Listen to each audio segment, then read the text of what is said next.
Hello and welcome to another episode of Legal Update. Today's topic of discussion is enforcement of overtime wages under Section 33, Clause C, Subclause 2.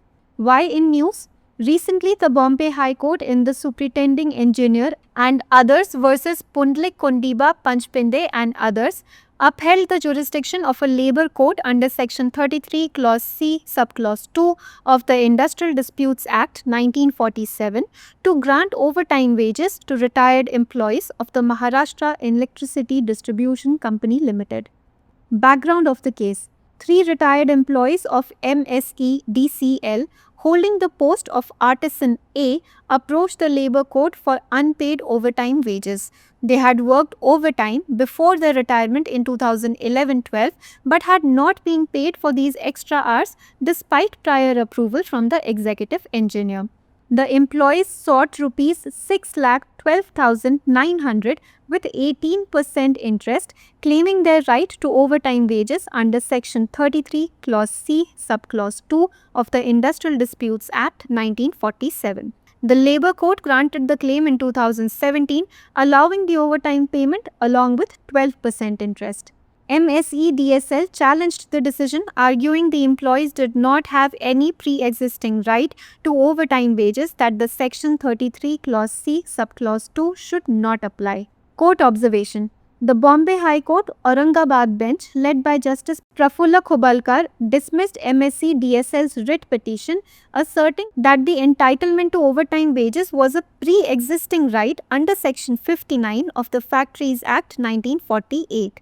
The court emphasized that the case was not about determining the entitlement to overtime wages, but about enforcing a right that had already been sanctioned by an executive engineer.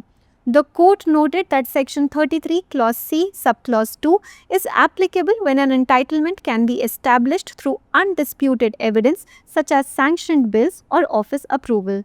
The court distinguished the present case from previous judgments, explaining that the facts in this case did not involve a dispute over entitlement but a simple execution of a pre-sanctioned payment.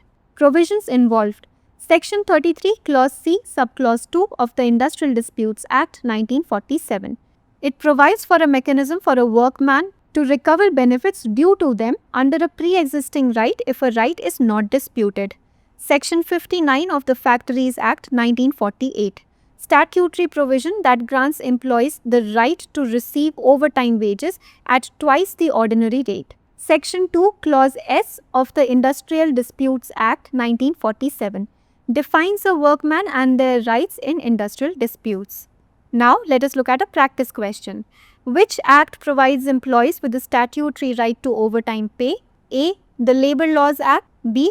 The Factories Act 1948, C. The Industrial Disputes Act 1947, D. The Payment of Wages Act 1936. Please provide your answers in the comment section. धारा 33C(2) के तहत overtime वेतन का प्रवर्तन।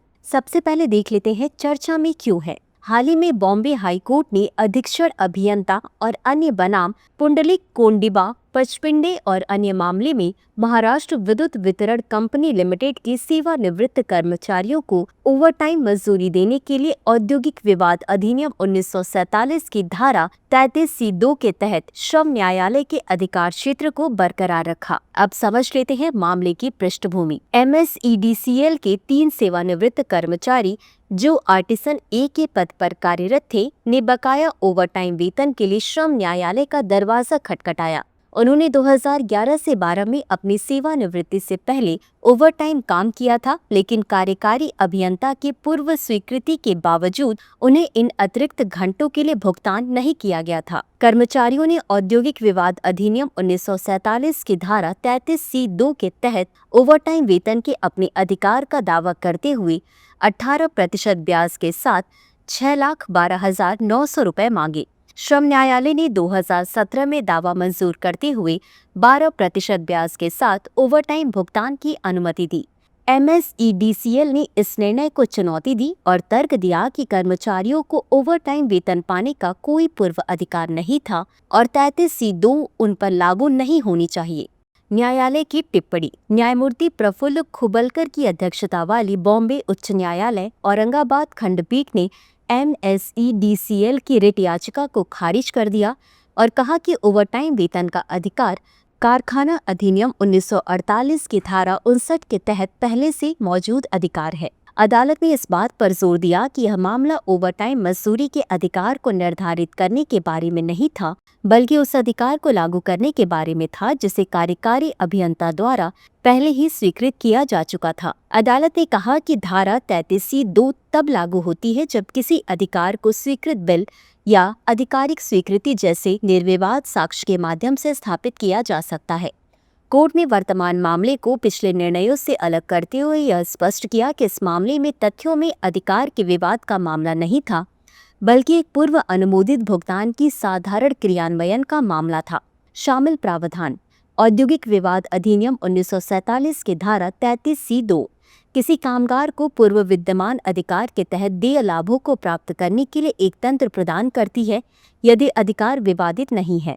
कारखाना अधिनियम 1948 की धारा 59 वैधानिक प्रावधान जो कर्मचारियों को सामान्य दर से दुगनी दर पर ओवरटाइम मजदूरी प्राप्त करने का अधिकार देता है। औद्योगिक विवाद अधिनियम 1947 की धारा 2(s) औद्योगिक विवादों में श्रमिक और उनके अधिकारों को परिभाषित करती है। अब बारी है आज के अभ्यास प्रश्न की। कौन सा अधिनियम कर्मचारियों को ओवरटाइम वेतन का वैधानिक अधिकार प्रदान करता है? ए. श्रम कानून अधिनियम, बी. कारखाना अधिनियम 1948, सी. औद्योगिक विवाद अधिनियम 1947, डी. मजदूरी भुगतान अधिनियम 1936। इस प्रश्न का उत्तर कमेंट बॉक्स में जरूर दें। अभी के लिए बस इतना ही। धन्यवाद।